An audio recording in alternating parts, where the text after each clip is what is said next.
So one of the things that I was worried about as I thought about stepping up after Janelle's presentation was one of the things that I understand. Oh, geez. A little microaggression right there. So, no, it's not funny. I mean, it's an example of a microaggression that I just committed. And the reality of what it means to hold those experiences and hold the risk that she took to present her experience in a very straightforward and honest way is the temptation to think that we need to take care of feeling guilty, that now I need to feel it, how to help us feel better. And we're not going to feel better, but there are things that we can do. So how we name these and how we talk about these and how we sit in how messy it can be is the way that we can move forward. It's not that we're going to get things right. It's not that we're going to have things figured out, but it's we're going to join together and be messy and listen and shut up and listen some more, speak when it's the right time. Psychologists, the American Psychological Association just adopted a new set of multicultural competence guidelines in January of 2018. And the first guideline states that psychologists seek to recognize and understand that identity and self-definition are fluid and complex, and that the interaction between the two is dynamic, shaped by the multiplicity of the individual social contexts. So exactly what Daniel just presented to us is that our identity is something that we hold internally. It's something that keeps developing as we interact with the social context we're in. We experience how others experience us. We experience how we see ourselves, and those interact together. So what I want to talk about in terms of talking about my racial microaggressions is the ways that how I've developed my identity, how I've developed an identity within white normativity may create situations that actually contribute to the ease of committing microaggressions, the types of things that those are, and how we can talk about them.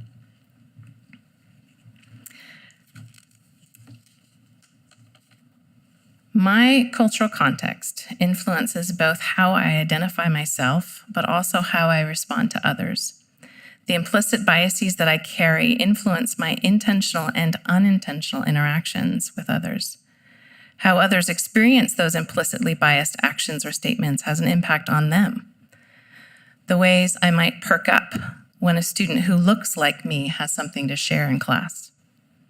The ways I might stumble over learning a student's name when it's not a familiar one to me. I may mix up names of colleagues or students who are of the same ethnicity. The ways that I might wonder about a student's capacity to do clinical work if their communication style is less direct or expressive than I am used to. None of this is intentional. None of it is overtly racist or discriminatory, but it is biased. The students who are the objects of these thoughts or actions experience that bias. It affects their sense of their presence, their role, their capacity, and their identity. That is why it is important for us to talk about this fluid and complex relationship of identity and self-definition in the context of racial microaggressions. This fluidity, this development is happening in our context and is influenced by the racial microaggressions that I commit and that others commit. Let's do the video. So we have, for those of you who may not be as familiar with the academic kind of terminology around racial microaggressions, we're going to watch a brief video by Dr. Daryl Wing-Sue on racial microaggressions. And I want to say, this is an interesting potential microaggression itself, that the term racial microaggressions was actually developed by the psychiatrist Dr. Chester Pierce in 1970 to talk about the experience of African Americans.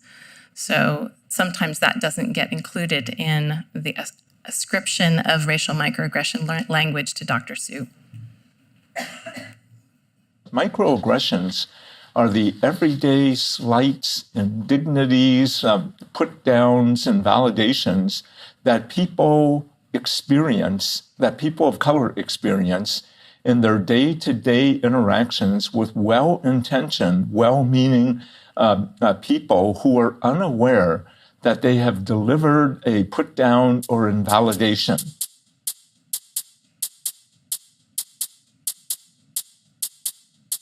What I found really true about these as forms of microaggressions is that I hate to say perpetrator, the person delivering the microaggression thinks of it as a compliment.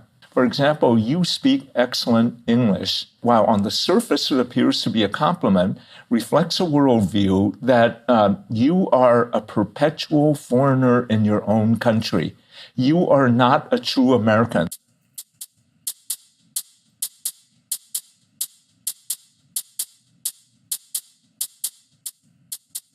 These are the little slights and indignities that we started to study. And as we got into it, there was something quite astounding that we discovered, and that microaggressions were more harmful and impactful than overt instances of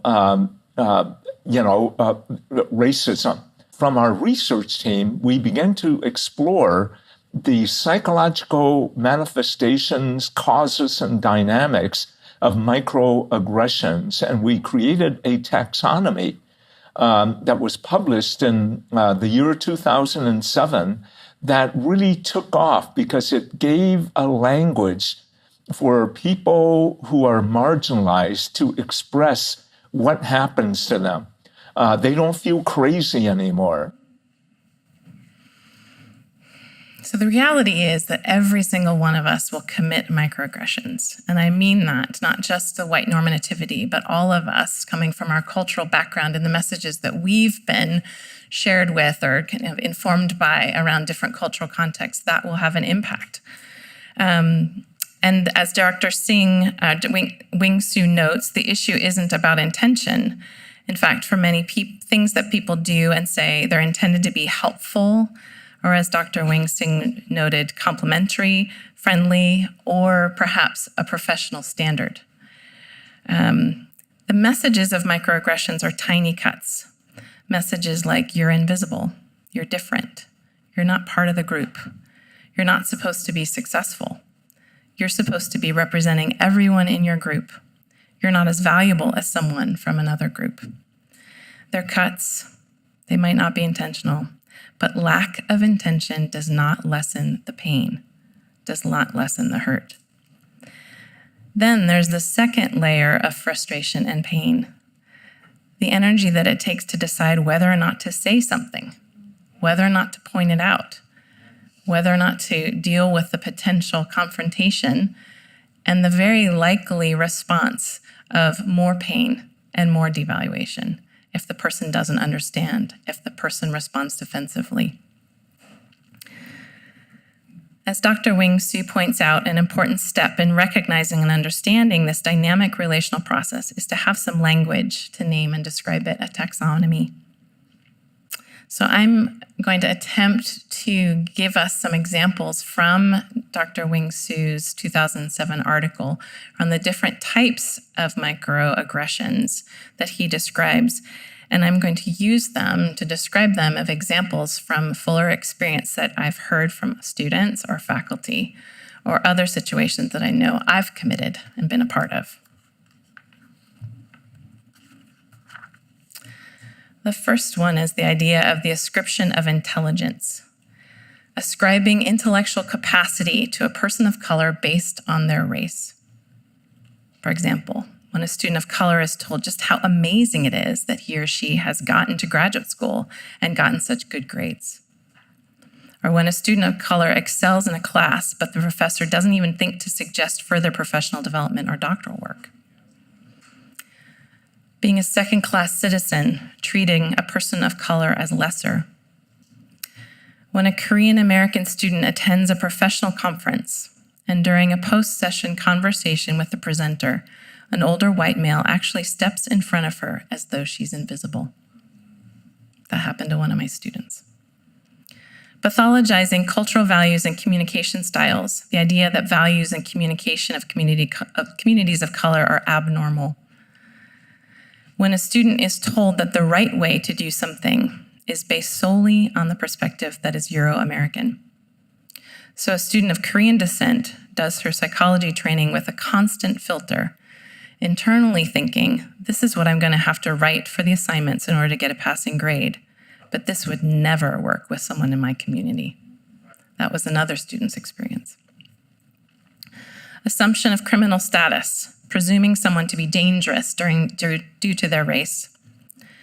When a student of African descent is closely followed by a bookstore employee and watched while she browses the bookstore, while the same security behavior does not happen with any of the other customers who are white. That happened to one of my students.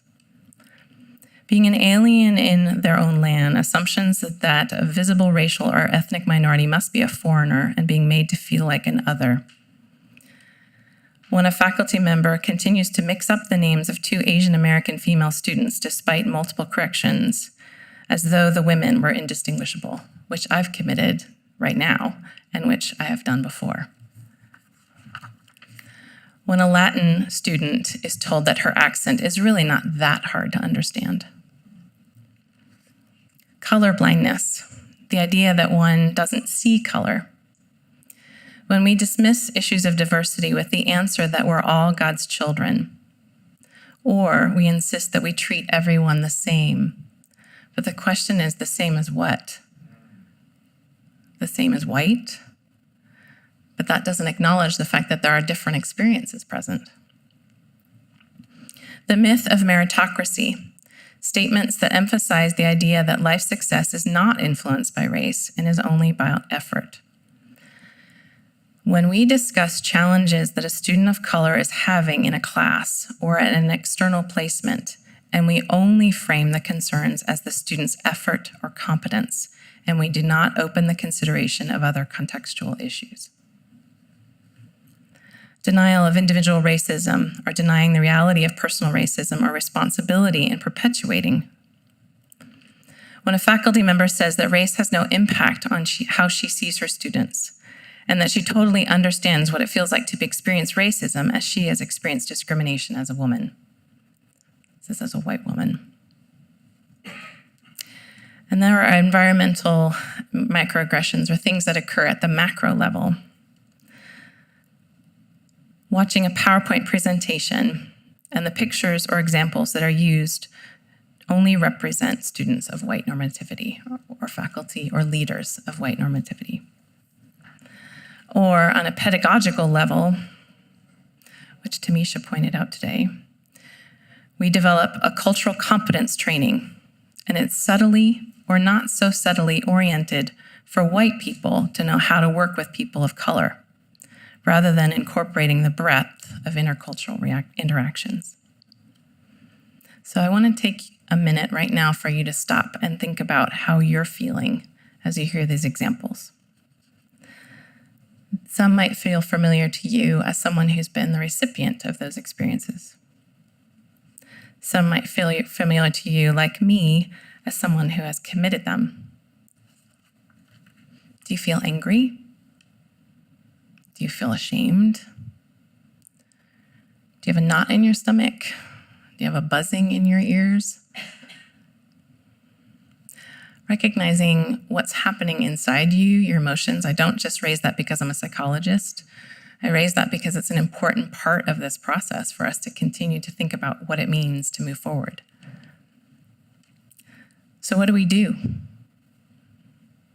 Based on Dr. Wing Su's article and another article that we'll make available through Daniel, to Miller and Nagy, the first step is connecting to what we've just been doing now is to actually name the reality of racial microaggressions happening in our context. They're real experiences. They're the result of social, personal, familial, and cultural influences. It's not something that I can fix myself or learn to make go away. It's something that I have to be aware of and try to reduce the number of, as opposed to think that I can make myself perfect. Increase our capacity to recognize those microaggressions as they happen, as I commit them, or when others around me commit them. And then practice engaging in a dialogue in response. And this is where Dr. Abernathy, the last time we were together, talked about the importance of building muscles. These kinds of conversations don't happen easily. They take practice.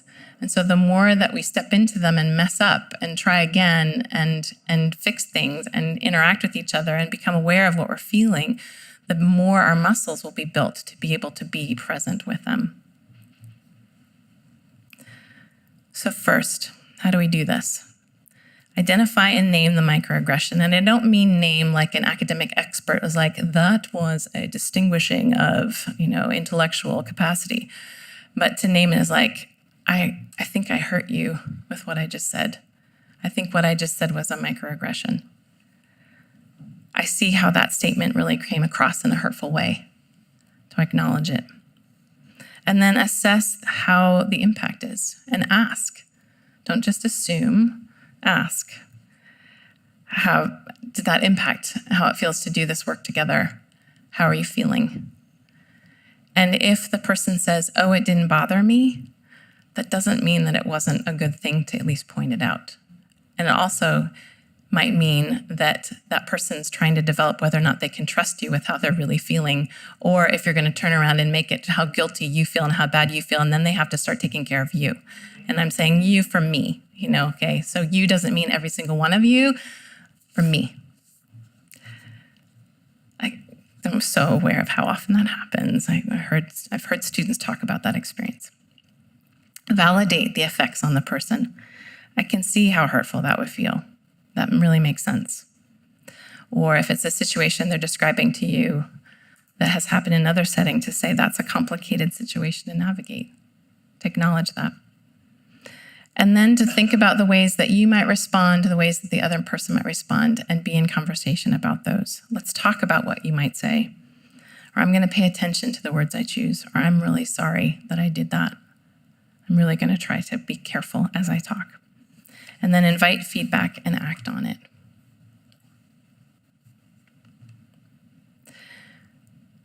I want to point out why I asked how you were feeling after we listed those microaggressions, because our capacity to be aware of how we're feeling and how that influences our choices and our interactions is a very important part of this process.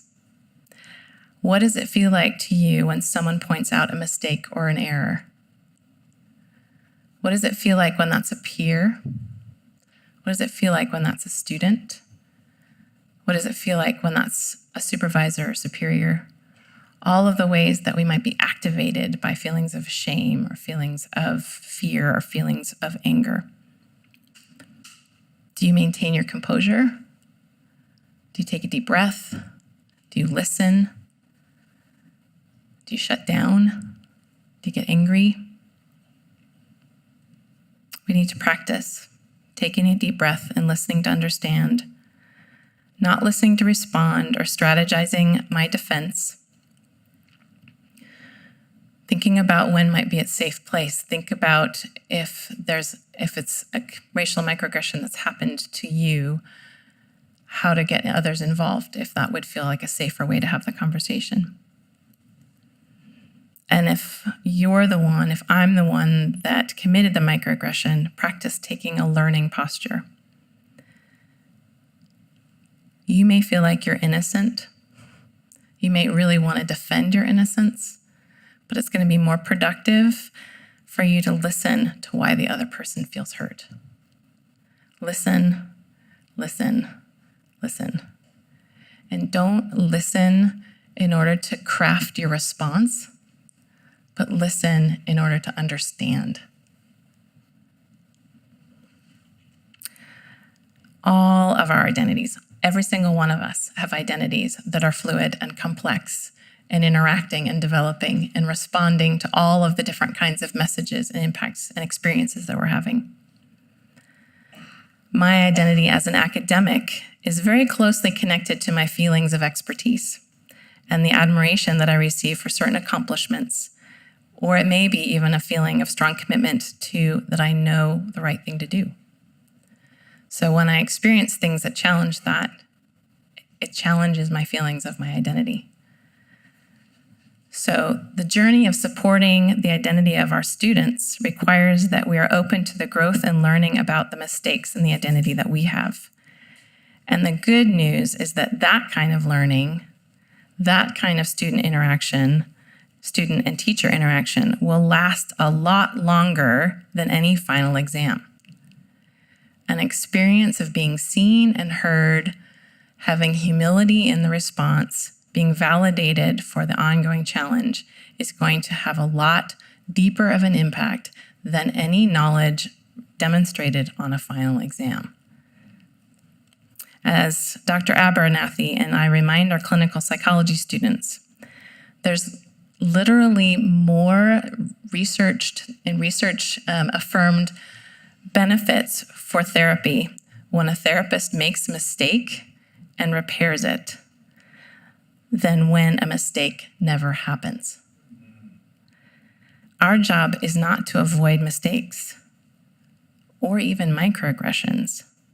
Our job is to learn how to truly repair them so that our students' identities are not developing in response to bias, invalidations, or insults, but that all of our identities, rather, are developing in the truth of God's unique creation and the possibilities embedded in our complex intersection of experiences, characteristics, and gifts.